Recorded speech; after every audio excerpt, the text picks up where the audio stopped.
Welcome to Physics channel. Hi hello welcome back to our channel. இன்றைக்கி நம்ம இந்த வீடியோவில் என்ன பார்க்க போகிறோம் அப்படின்னு பார்த்தீங்கன்னா, மிக்ஸாம் புயலால் எங்களுக்கு எங்கள் ஏரியாவில் என்னெல்லாம் பண்ணோம், என்னென்ன ரிஃப்ளெக்ட்ஸ் இருந்துச்சு, என்னென்ன பாதிப்புகள் இருந்துச்சு, நாங்கள் எப்படி வந்து அதை கடந்து வந்தோம் அப்படிங்கிறது தான் இந்த வீடியோவில் பார்க்கலாம். இப்போ பார்த்திங்கன்னா சண்டேவே மழை வந்து ஸ்டார்ட் ஆகிடுச்சு. மண்டே தான் வந்து கிடக்கும் அப்படின்னு சொல்லியிருந்தாங்க. ஆனால் சண்டேவே பார்த்திங்கன்னா விட்டு விட்டு மழை பெஞ்சிக்கிட்டே தான் இருந்துச்சு. ஓரளவு பார்த்திங்கன்னா இவங்களையும் கொஞ்சம் அரேஞ்ச் பண்ணி வச்சுருந்தோம். ஆனாலும் வந்துட்டு ஃபுல்லாக ஷெட்லாம் வந்து விழுந்துருச்சு.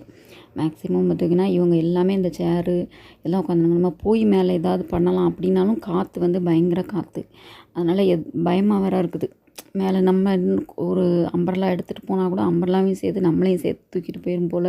மரங்கள் ஃபுல்லாக பார்த்திங்கன்னா எல்லாமே வந்துட்டு ரொம்ப அக்ரெசிவாக இருந்துச்சு. அப்படியே எல்லாம் காற்று வந்து சொல்லிட்டு அடிச்சுக்கிட்டே இருந்துச்சு. எல்லாம் ஆடுது. பயமாக இருக்குது. வேறு பயம் நமக்கு வந்து மேலே போய் இவங்க என்ன பண்ணுறாங்கன்னு அந்த ஒரு இது வந்து பார்த்திங்கன்னா சண்டே நைட்டு பார்த்திங்கன்னா தூங்கவே இல்லை. ஏன்னா ஃபுல்லாக வந்துட்டு மழை பெஞ்சிக்கிட்டே இருக்குது. செம்ம காற்று மழை. ஜன்னல்லாம் கூட டோரு எல்லாமே வந்து டப்பு டப்புன்னு அடிச்சுக்கிட்டே வேறு இருக்குது. இங்கே பார்த்திங்கன்னா இந்த காற்று வந்து விடவே இல்லை.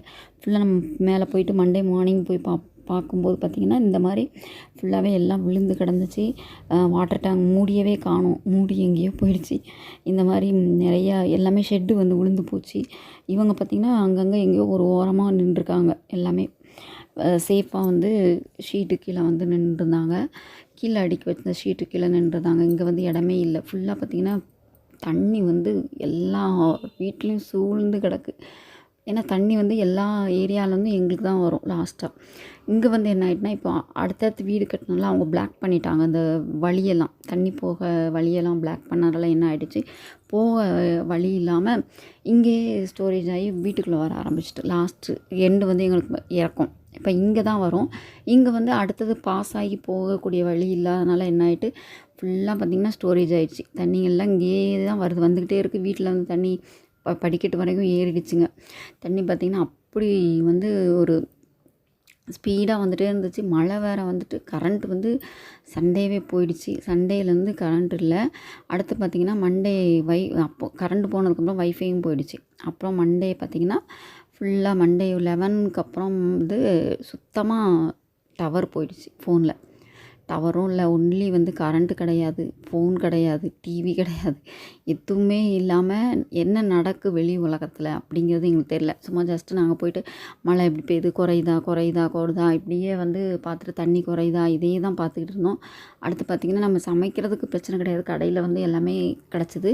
இங்கே வந்து ஷாப்லாம் வந்து பிரச்சனை. நமக்கு கிராசரிஸ்க்கோ பால் இதுக்கு எல்லாத்துக்குமே பிரச்சனை கிடையாது.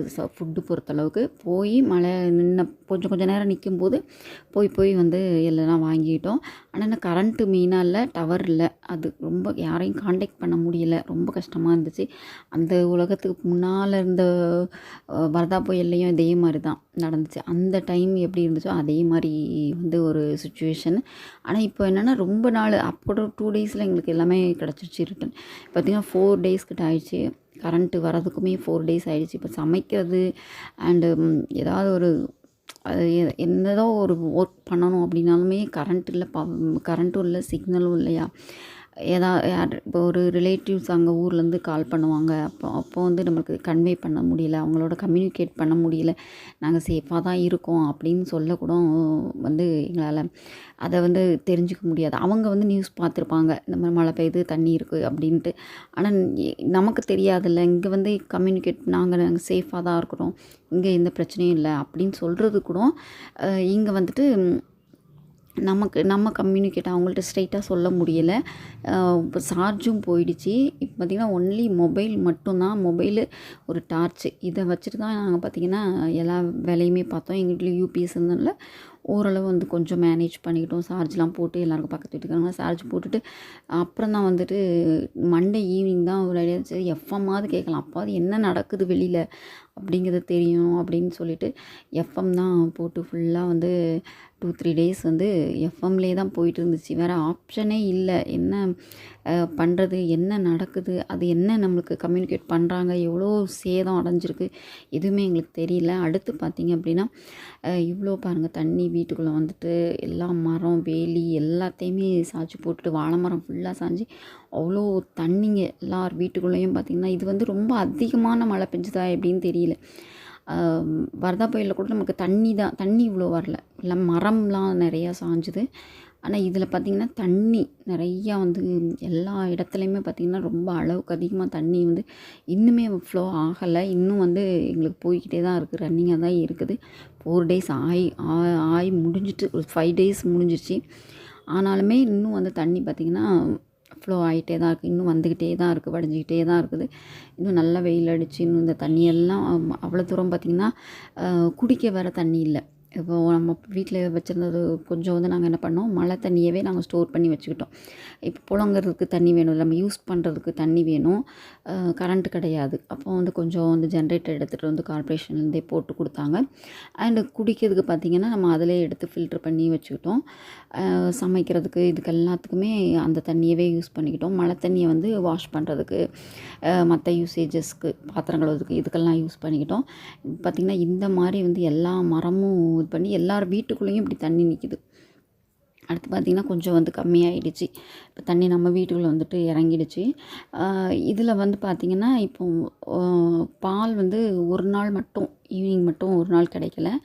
மற்ற நாள்படி பால் வந்து கிடச்சிருச்சு. பால் பிஸ்கட்ஸு சாப்பிட்றதுக்கு எல்லாமே வந்து கிடச்சிச்சு. 4 டேஸ் ஆயிடுச்சு எங்களுக்கு கரண்ட்டு வந்து வரதுக்கு பார்த்திங்கன்னா 4 டேஸு. அதுக்கு முன்னாடி 3 நாள் வந்துட்டு டோட்டலாக வந்து அந்த யூபிஎஸ் இதில் தான் வந்துட்டு போய்கிட்டு இருந்துச்சு. அந்த டார்ச் வச்சு தான் சமைச்சிக்கிட்டு இருந்தோம். ஃபுல்லாகவே ரொம்ப கஷ்டமாக இருந்துச்சு. ஆனால் அப்போ நினச்சிப்போம் அந்த காலத்தில் எப்படி சமைச்சிருப்பாங்க, எப்படி இருந்திருப்பாங்க, எந்த ஒரு என்டர்டெயின்மெண்ட்டு என்னென்ன எதுவுமே தெரியாமல் அவங்க வேலை பார்த்துட்டு சமைக்கிறது, சாப்பிட்றது, வேலை பார்க்குறது, தூங்குறது இப்படி தான் இருக்கும். அவங்களுக்குள்ளே ஃபேமிலிக்குள்ளே எப்படி என்டர்டெயின் பண்ணியிருப்பாங்க, அதான் ஃபேமிலிக்குள்ளே பேசுகிறது இப்படி தான் இருந்திருக்கும். அந்த மாதிரி ஒரு சுச்சுவேஷன் தான் இந்த 4 டேஸும் இருந்துச்சு. என்ன பக்கத்து வீட்டில் போய்ட்டு நம்ம வந்து பக்கத்து வீட்லேயும் போய் கொஞ்சம் நேரம் வந்து பேசிட்டு நீங்கள் என்ன பண்ணுறீங்க, நாங்கள் என்ன பண்ணுறோம், இப்படி தான் வந்து அந்த டைம் 4 டேஸும் வந்து நாங்கள் வந்து கடந்துக்கிட்டு இருந்தோம். கொஞ்சம் ஒர்க் சமைக்கிறது பார்த்திங்கன்னா ரொம்ப கஷ்டம். ஏன்னா வந்து ஒரு மிக்ஸி இல்லாமல் சமைக்கணும், கரண்ட்டும் இல்லை. அதனால் இருக்கிறத அப்படி ஏதோ ஒன்று வச்சு அட்ஜஸ்ட் பண்ணி சாப்பிட்டுக்கிட்டோம்.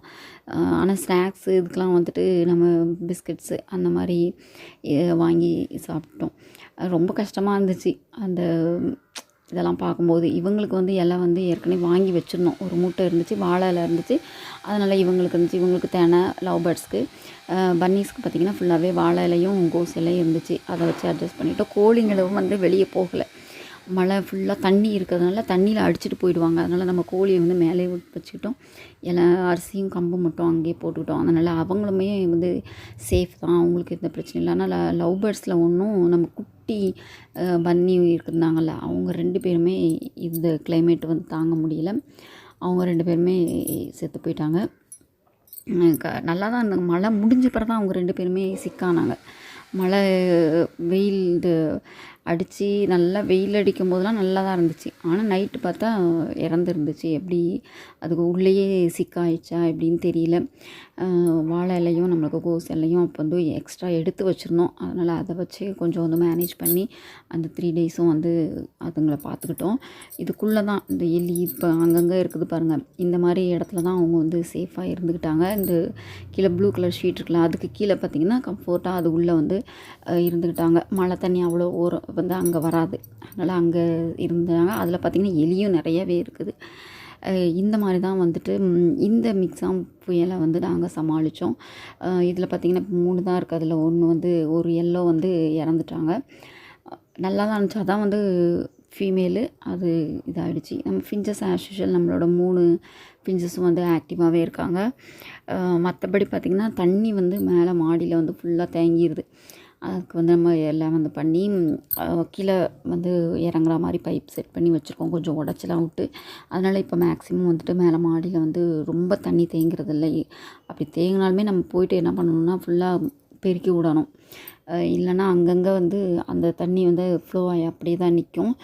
அதெல்லாம் வந்து பெருக்கி விட்டு ஃபுல்லாக கீழே தள்ளி அதுக்கப்புறம் காய வச்சுருக்கோம். அப்புறம் பார்த்திங்கன்னா துணிங்க எல்லாமே வந்துட்டு பூசரம் பூத்த மாதிரி ஆயிடுச்சு. ஃபங்கஸ் ஃபுல்லாக பாய் எல்லாமே அப்படி தான் இருக்குது. அதெல்லாமே நம்ம வெயில் வந்தோடனே ஒவ்வொன்றா வந்து காய வச்சுருக்கோம். அதுக்கப்புறம் பார்த்திங்கன்னா நம்ம ட்ரெஸ்ஸஸும் அதே மாதிரி தான். துணிங்களும் வந்து காய வைக்க இடமும் இல்லை. மழையும் வந்து நான் ஸ்டாப்பாக 2 days பெஞ்சிக்கிட்டே இருந்துச்சு. அதனால் துணியும் வாஷ் பண்ணலை. அதுக்கப்புறம் மழைலாம் விட்டதுக்கப்புறம் நம்ம தண்ணி கரண்ட்லாம் வந்ததுக்கப்புறம் தான் நம்ம வந்து வாஷ் பண்ணி வெயிலில் வந்து காய வச்சோம். இப்போ வெயில் அடித்தாலுமே பார்த்திங்கன்னா தண்ணி வந்து ஃப்ளோ ஆகிட்டே தான் இருக்கும், வந்துக்கிட்டே தான் இருக்கும். ஏன்னா எல்லா ஏரியாவிலேருந்தும் தண்ணி வந்து இங்கே தான் வரும் லாஸ்ட்டு. அப்போ வந்து வந்துக்கிட்டே தான் இருக்குது, இன்னும் வந்து வந்துக்கிட்டே தான் இருக்குது. எப்போ வந்து இது சரியாகும் அப்படின்னு சொல்லி வெயிட் பண்ணிகிட்ருக்கோம். பாய், டேக் கேர்.